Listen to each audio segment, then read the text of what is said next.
Hello viewers and welcome back to Law Chakra, जहां हम आपको एक ऐसी शॉकिंग न्यूज देंगे जो शायद आपका भरोसा इंडिया में होने वाले इलेक्शन से उठा दे। जी हाँ, तो दोस्तों, डेमोक्रेसी की सबसे बड़ी शक्ति होती है उसकी इलेक्टोरल इंटीग्रिटी। अगर इलेक्शंस को इन्फ्लुएंस करने के लिए कोई बाहर के देश पैसा लगाए तो क्या हम उसे फ्री और फेयर इलेक्शंस कह सकते हैं? क्या ऐसे फॉरेन फंड्स किसी पर्टिकुलर पार्टी या आइडियोलॉजी को सपोर्ट करने के लिए यूज हो सकते हैं? ये सिर्फ एक फंडिंग कैंसिलेशन नहीं है, बल्कि इलेक्टोरल डेमोक्रेसी पर एक बड़ा सवाल भी उठाता है। दोस्तों सोचो, अगर किसी दूसरे देश की सरकार इंडिया के इलेक्शंस पर पैसा खर्च करे तो आपको कैसा लगेगा? एक बाहर का देश इंडिया के वोटर्स को इन्फ्लुएंस करने के लिए मिलियंस ऑफ डॉलर्स इन्वेस्ट करे, जैसे कि ये कोई प्राइवेट प्रोजेक्ट हो। ऐसा ही कुछ अब सामने आया है जब एलन मस्क के नए डिपार्टमेंट ऑफ गवर्नमेंट एफिशिएंसी यानी DOGE ने एक बड़ा कदम उठाया है और एक शॉकिंग डिसीजन लिया है। क्या है ये पूरा मामला? क्यों अमेरिका भारत जैसे डेमोक्रेसी के इलेक्शन प्रोसेस को इन्फ्लुएंस करना चाहता था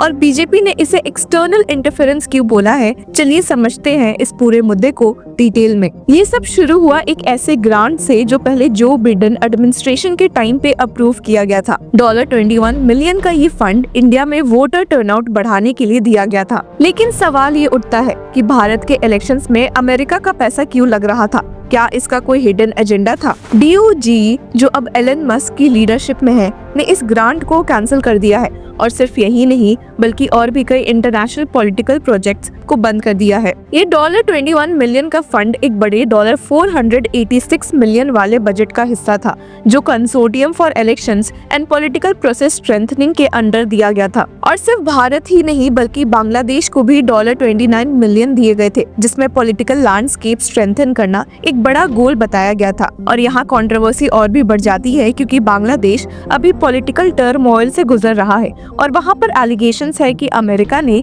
एक डीप स्टेट इंटरफेरेंस करके शेख हसीना की सरकार को डिस्टेबलाइज किया। एलन मस्क के डिपार्टमेंट DOGE ने अपने स्टेटमेंट में कहा है कि ये सारे tax payer funded projects questionable थे और US गवर्नमेंट का पैसा ऐसे फॉरेन पॉलिटिकल प्रोसेसेस में वेस्ट नहीं किया जाना चाहिए। जब ये फंडिंग कैंसिल हुई तो बीजेपी ने इस पर तुरंत रिएक्शन दिया। बीजेपी स्पोक्सपर्सन अमित मालविया ने इसे एक्सटर्नल इंटरफेरेंस का सबसे बड़ा एग्जाम्पल बताया। उन्होंने सवाल उठाया कि $21 मिलियन का ये फंड आखिर किस पॉलिटिकल पार्टी को फायदा पहुंचाने वाला था, क्योंकि रूलिंग पार्टी तो इससे डेफिनेटली बेनिफिट नहीं लेती। मालविया ने इस मुद्दे को जॉर्ज सोरस और उनके ओपन सोसाइटी फाउंडेशन से भी जोड़ दिया, जो अलिजेडली ग्लोबल इलेक्शंस को इन्फ्लुएंस करने के लिए काफी नोटोरियस है। बीजेपी का कहना है कि फॉरेन बैक्ड NGOs और सिविल सोसाइटी ऑर्गेनाइजेशंस भारत की इलेक्टोरल प्रोसेस को मैनिपुलेट करने की कोशिश कर रही है। और इंटरेस्टिंगली बीजेपी ने एक पुराने MOU का भी जिक्र किया जो 2012 में इलेक्शन कमीशन ऑफ इंडिया और international foundation for electoral systems के बीच साइन हुआ था।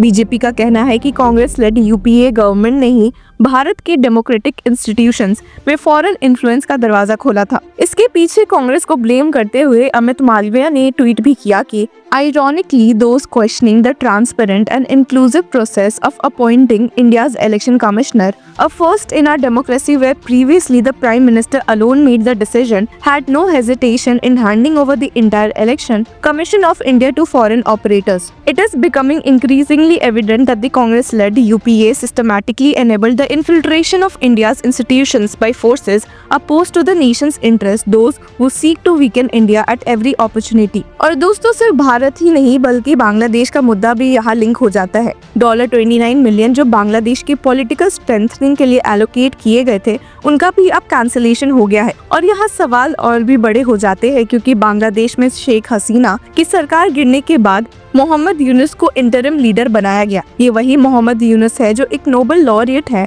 लेकिन उनके ऊपर US बैक्ड रेजिम चेंज का इल्जाम भी लग रहा है। डोनाल्ड ट्रम्प जो अब नए US प्रेसिडेंट है, उन्होंने इसे डिनाई किया है, लेकिन ट्रम्प का स्टेटमेंट भी काफी इंटरेस्टिंग था। उन्होंने कहा कि there was no role for a deep state. This is something the Prime Minister has been working on for a long time, for hundreds of years. Frankly, I will leave Bangladesh to the Prime Minister. मतलब कहानी यहाँ भी रुकी नहीं है। क्या बांग्लादेश में जो नए पॉलिटिकल डेवलपमेंट्स हो रहे हैं उसमें सच में अमेरिका का हाथ है?